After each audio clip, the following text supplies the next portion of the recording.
Merci Madame la députée. La parole est à Monsieur Aymeric Brier pour le groupe SRC.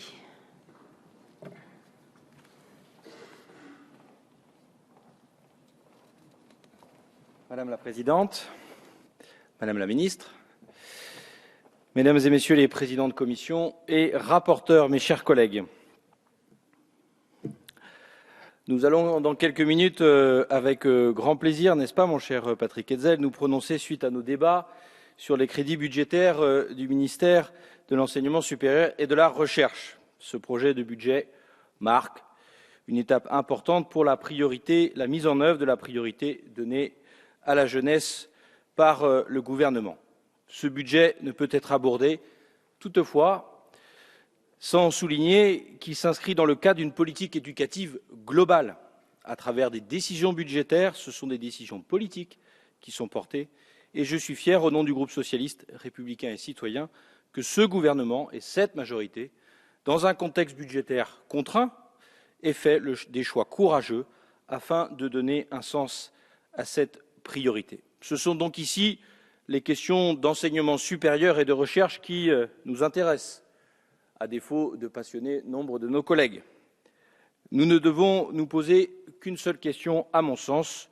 Le budget qui nous est présenté permet-il à notre système éducatif de remplir deux missions essentielles, participer à la réduction des inégalités et à la lutte en la faveur de notre compétitivité économique? Je le crois.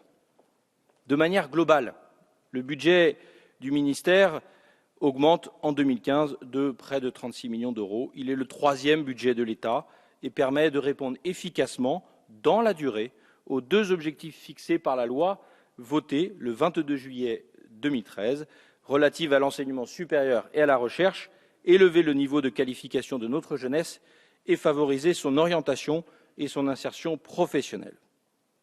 Nul n'ignore les difficultés rencontrées par nos universités et nos structures de recherche. Mais nul ne peut ignorer non plus que le redressement ne peut être obtenu qu'en maintenant une politique audacieuse et volontaire, en quelque sorte, mes chers collègues, celle des petits pas qui valent toujours mieux que de grands discours incantatoires. À la rentrée 2014, l'enseignement supérieur en France métropolitaine et dans les DOM a accueilli plus de 2,4 millions d'étudiants répartis entre les 85 universités, les IUT, les classes préparatoires aux grandes écoles et les sections qu'on oublie souvent de techniciens supérieurs. Ce sont ces étudiants, à travers ce budget, que nous accompagnons vers la réussite, mais aussi tous ceux qui aujourd'hui, au collège ou au lycée, les suivront. Les premières années d'études, Madame la Ministre, vous avez souvent, avec raison, insisté là-dessus, sont celles qui voient le plus d'étudiants échouer. Nous ne pouvons nous satisfaire d'une telle situation. Ainsi, nous nous félicitons de voir les crédits dédiés aux 3 premières années de licence augmenter. Le financement d'ailleurs et la répartition des 1000 postes créés répondent à cet objectif poursuivi. La réforme du cadre national des formations permet une simplification de la nomenclature des diplômes nationaux et de leur intitulé, permettant, et ce n'est pas inutile, loin de là, une meilleure lisibilité et facilitant ainsi l'orientation des nouveaux bacheliers. Le travail effectué, Madame la Ministre, est absolument remarquable. Cependant, il ne faut pas que cette priorité donnée au premier cycle, bien qu'elle soit fondamentale, pénalise les formations de niveau plus élevé. Si l'encadrement, les conditions matérielles d'études, la qualité des formations et les méthodes pédagogiques innovantes sont des outils importants et performants au service de la réussite des étudiants, ce sont aussi des raisons exogènes, disons-le, comme le disait ma collègue Marie-Georges Buffet, avec laquelle nous pouvons nous retrouver, principalement sociales, qui sont à l'origine du nombre d'échecs. Aider les étudiants les plus défavorisés tout au long de leur parcours est une volonté qui nous réunit tous sur tous les bancs. Je n'en doute pas une seule seconde. Elle contribue à élever le niveau de qualification de l'ensemble de la société et le diplôme restant le meilleur rempart contre le chômage, à favoriser l'emploi des jeunes.